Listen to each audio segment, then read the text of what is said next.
Good evening बच्चों, कैसे हो? आज 11th क्लास की जो क्लास है, ये लास्ट टॉपिक है सेकंड चैप्टर का। लेकिन चैप्टर में ऐसा कुछ नहीं है, ये क्लास मेरी अपनी तरफ से है।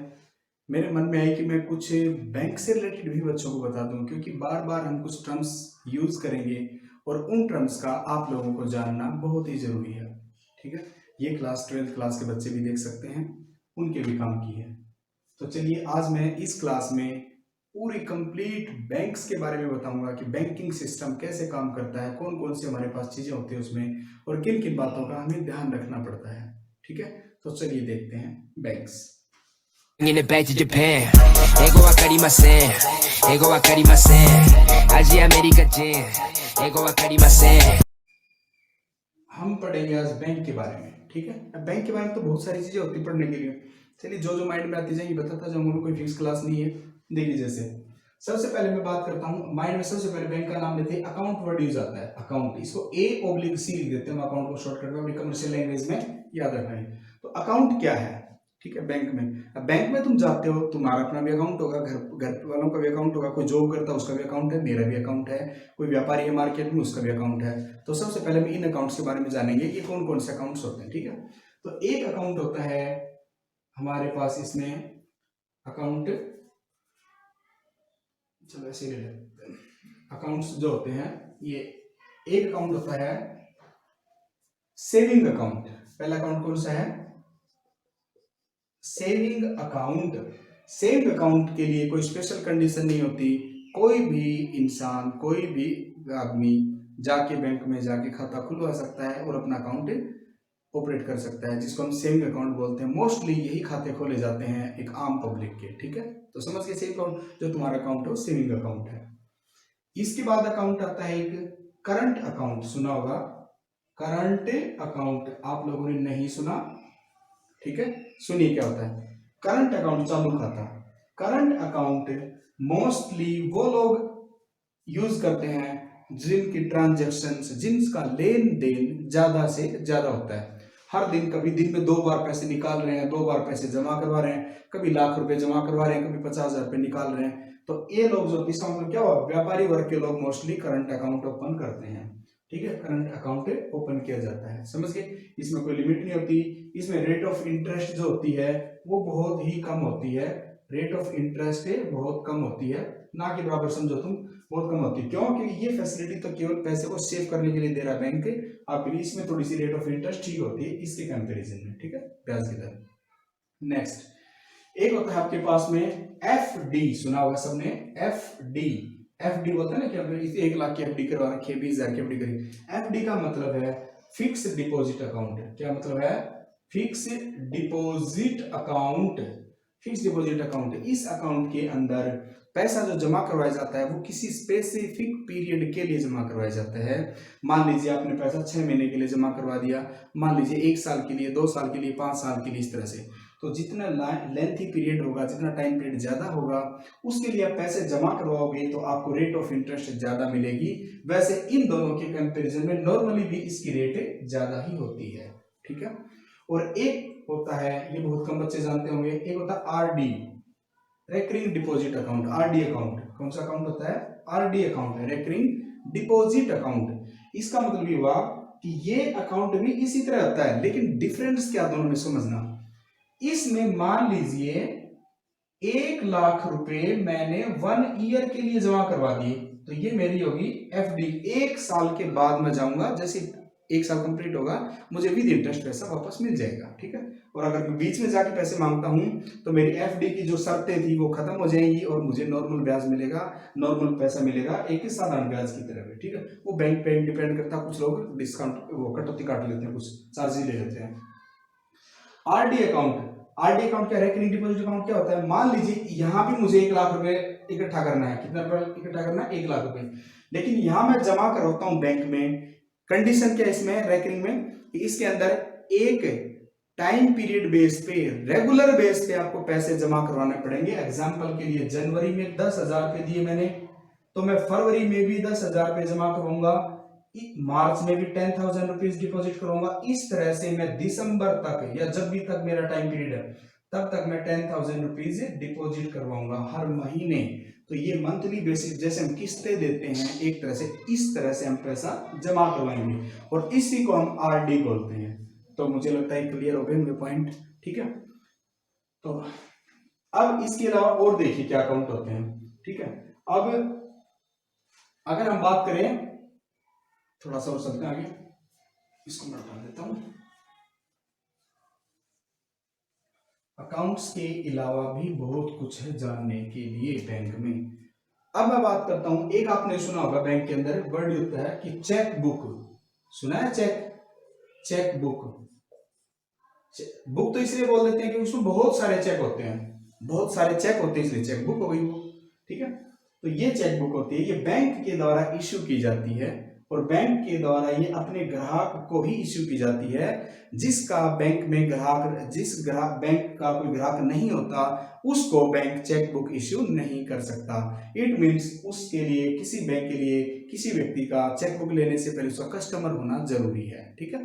तो चेक बुक मिल जाएगी। एक ये चेक होता है, एक होता है CHEC के, ध्यान रखना, ये चेक का मतलब चेक करना, किस जांच करना, ये चेक एक डॉक्यूमेंट है, ठीक है। चेक बुक, क्लियर हुआ पॉइंट। अब चेक्स क्या होता है, देखिए मैं एक फॉर्मेट बनाता हूँ नॉर्मल, तुम समझोगे उससे। मान लीजिए ये हमारे पास एक चेक है, कुछ बच्चों ने देखा होगा, कुछ बच्चों ने नहीं देखा होगा, मैं समझा देता हूँ फिर भी, ठीक है। मान लीजिए ये एक चेक की शेप है हमारे पास, ठीक है। कैसे, यहां लिखा है डेट, ऐसे मिलेगी आपको डेट, 3 कॉलम में मान ली लिखी हुई डेट। मान लीजिए आज तारीख है, आज 3 तारीख है, ठीक है, 4 तारीख, जो भी कुछ है, 5 तारीख मान लीजिए, 5/5 और 2020 ऐसे करके हम डाल देंगे, ठीक है। तो ये हमारे पास चेक के ऊपर कॉर्नर में क्या होती है, डेट होती है। और जो आपने ये डेट लिख दी, उस डेट के 3 मंथ्स तक ये चेक काम करेगा। इसका मतलब है कि validity of this check is up to 3 months, ठीक है। 3 महीने से जैसे ही डेज ऊपर होंगे तो हाँ ये चेक काम करना बंद कर देगा, मतलब इसके बदले में कुछ नहीं मिलेगा, ठीक है। तो ये पॉइंट हो क्लियर, समझ में आया कि इसको हम ये बोलेंगे, इसकी वैलिडिटी 3 महीने तक की होती है, ठीक है, इससे ज्यादा नहीं। अगला पॉइंट समझिए, यहां लिखा होता है पे, क्या लिखा होता है, पे, और फिर ऐसे डैश लगी होती है ऐसे। पे का मतलब है कि आपको ये पैसा किसको पे करना है। तो कुछ लोग, जैसे मान लीजिए मैंने ये पे राम को देने हैं 10,000 रुपए, तो पे, और यहाँ लिखी होती है अमाउंट, ठीक है, और यहाँ होते हैं पैसे ऐसे कॉलम, और यहाँ होता है सिग्नेचर, और यहाँ एक नंबर होता है, ठीक है, ऐसे। तो ये होता है अपनी चेकबुक का फॉर्मेट, समझ गए। यहाँ तुम्हारा अकाउंट नंबर छपा होता है, कहीं ऊपर होता है, मतलब यहाँ से मान के चलो, यहाँ से अकाउंट नंबर, ऑलरेडी मेरा अकाउंट है तो मेरा नाम सुनील अकाउंट छपा होगा उसके अंदर, ठीक है। अब देखिए क्या है, तो पे का क्या मतलब हुआ, अब मैंने मान लीजिए राम नाम के आदमी को 10,000 का पे करना है, चेक देना है, तो मैं लिखूंगा पे टू राम। कुछ लोग ऐसे लिखते हैं, तो ये बहुत ही गलत तरीका है, कभी भी टू वर्ड यूज नहीं करना। आपने लिखना क्या है, पे, किसको पे किया जा रहा है, राम, पे राम, और स्पेस नहीं होना चाहिए ज्यादा बीच में, ध्यान रखना। फिर जो खाली जगह बच गई उसमें आप चाहो तो ऐसे डैश लगा के, क्रॉस लगा के ऐसे कर सकते हो। ये इसलिए किया जाता है ताकि कोई और कुछ ना लिख दे, तुमने तो राम को पे किया था, गलती से अगला कोई राम सिंह लिख दे उसी तरह से, तो इसका मतलब है पैसा राम सिंह को जाएगा। लेकिन अगर ये राइटिंग मैच नहीं हुई, ये पेन अलग यूज हुआ, तो भी पूरा का पूरा चेक बेकार हो जाएगा। इसका मतलब है चेक के अंदर ओवर राइट नहीं होना चाहिए कुछ भी, ठीक है। तो ये पॉइंट है राम, तो इसका स्पेस यहाँ नहीं छोड़ना, कुछ भी कंटिन्यू चलना है, समझ गए। दूसरा पॉइंट, कितने रुपए देने हैं, 10,000, तो पहले यहाँ लिख लो 10,000, ये ऐसे लिखे, रुपए लिखने का तरीका 10,000 लिखा। कुछ लोग ऐसे लिखते हैं, देखा होगा, ठीक है, समझ गए। ये तरीका बढ़िया नहीं है, ये नॉर्मल लोग लिखते हैं, कॉमर्स वाला कभी भी ऐसे नहीं लिखना चाहिए, मेरा मानना है ऐसे। कुछ लोग फिर डैश लगा के बीच में ऐसे लिख देते हैं, ठीक है, ये तरीका भी अच्छा है, लेकिन वो डैश दिखनी चाहिए पूरी, डैश थोड़ी सी लंबी और फिर ऐसे, ठीक है, समझ गए। और लेकिन जब हम कंपनीज में अगर कोई चेक काटते हैं तो इस एक डैश की बजाय मोस्टली लोग क्या करते हैं, डबल लगा देते हैं ऐसे, 10,000 इज इक्वल टू 0, ये भी लगा सकते हो, लेकिन ज्यादा लोग ये यूज करते हैं इस तरह से, ठीक है, लेकिन मैं हमेशा ऐसे यूज करता हूँ, समझ गए। इसकी क्लियरिटी ये होती है कि आपको 10,000 रुपीज है तो 10,000 ही नजर आएंगे। अगर आपने सीधे 10,000 ऐसे लिख दिए तो कल को मान लीजिए पेन की मैचिंग हो गई, आपको ध्यान है उसमें एक जीरो और लग गई तो ये 1 लाख हो जाएंगे। लेकिन यहाँ होने से कुछ नहीं होगा, उतने ही यहाँ पे शब्दों में भी होते हैं, ठीक है, वर्ड्स में भी लिखा होता है। तो यहाँ मान लीजिए 10,000 है तो लिखेंगे यहाँ पे अमाउंट 10,000 ये लिखे, और उसके आगे ओनली वर्ड लिखना जरूरी है, 10,000 ओनली, समझ गए। और फिर नीचे की लाइन खाली मिलेगी, उसी तरह से ऐसे करके और उसको कवर कर दो, और आगे जगह तो उसको भी कवर कर दो, समझिए। इसका मतलब यहाँ पे और कुछ नहीं लिखा। अगर आपने ओनली नहीं लिखा, मान लो 10,000 छोड़ दिया, मेरी आपकी राइटिंग है, वही पेन जो मैंने आपको पेन दिया था वही पेन मेरे पास वापस आ गया, मेरी राइटिंग सेम है, मैं भी लिख सकता हूँ 10,000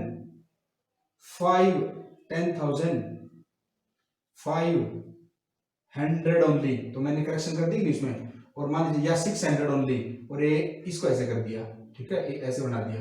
तो कहने का मतलब ये होता है कि गलत तो है ये तरीका, लेकिन लोग आजकल फ्रॉड कर रहे हैं बहुत सारे।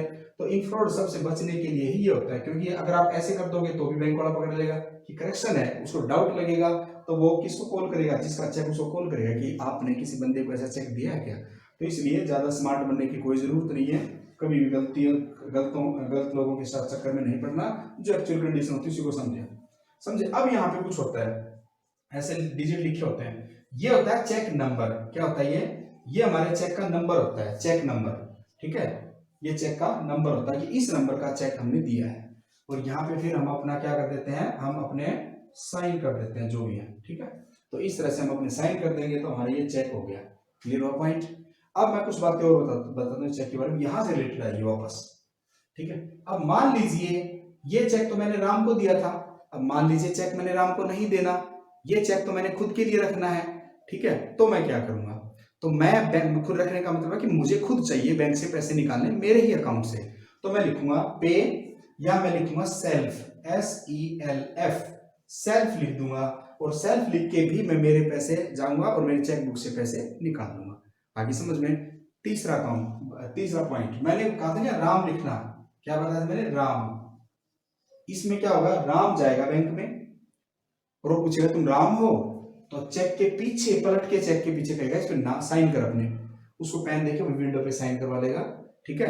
तो वो मना भी कर सकता है उसको, तो उसकी ड्यूटी क्या, चेक देने वाले की क्या ड्यूटी है, चेक देने वाला चेक को पलट के जिस टाइम पे राम को मैंने चेक दिया उस टाइम पे मैं राम को कहता राम पीछे साइन कर, तो राम पीछे साइन कर देता, मैं उसको ऐसे करके टिक करके और नीचे अपने साइन कर देता। तो इसका मतलब है कि राम को कहा है मैंने ही कि भैया चेक है तेरे नाम पे जाके ले ले, तो बैंक वाले का डाउट दूर हो जाता है और इसका कोई रोल नहीं होता, ठीक है। बैंक टेंशन फ्री होकर उस बंदे को पैसे दे देता है, पीछे उसके साइन करवा लेता है, साइन मैच होते हैं तो कहता है कि हाँ ठीक है बंदा, ठीक है।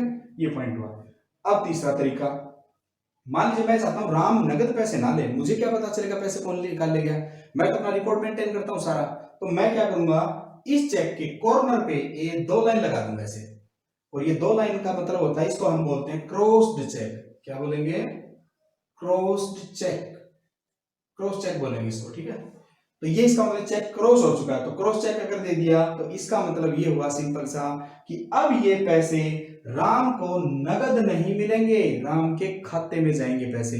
तो मैं कभी भी चेक कर सकता हूं कि मेरे खाते में से 10,000 रुपए कहां चले गए, ये तो इस खाते में गए हैं, तो मैं बैंक से पूछ सकता हूं कि बताइए किसका खाता है, ये राम का, समझ में आई। दूसरा मेरे पास चेक का रिकॉर्ड भी होता है, वहां भी चेक कर सकता हूं मैं, समझ में आई बात। तो इस तरह से और दूसरा अगर तुम चाहते हो यहां लाइन नहीं लगाना, तो तुम क्या करोगे, ये जो जगह पड़ी यहां पे लिख दोगे अकाउंट, ऐसे अकाउंट पे ओनली, और ऐसे कर दो। इसका मतलब है कि ये पैसा आपका पे के अकाउंट में ही जाएगा, अकाउंट पे ओनली, ठीक है। ये भी लिख सकते हो आप, तो यहाँ लिख दो, चाहे इसका मतलब इसको क्रॉस्ड बोलेंगे, यहाँ भी लिख दोगे तब भी, और यहाँ क्रॉस 2 लाइन लगा दोगे तब भी। तो यहाँ लिखने की बजाय लोग क्या करते हैं, मोस्टली सीधा पेन लेके 2 लाइन लगा देते हैं, तो ऐसे तो क्रॉस्ड हो जाता है, ठीक है। तो ये था तुम्हारे पास में एक चेक के बारे में इंफॉर्मेशन। आगे समझ में, और थोड़ा आगे चलते हैं।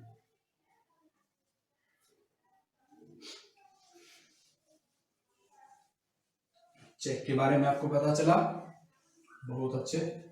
अब मैं बताता हूं डेबिट कार्ड और क्रेडिट कार्ड के बारे में। किसके बारे में, डेबिट कार्ड और क्रेडिट कार्ड के बारे में। Credit card.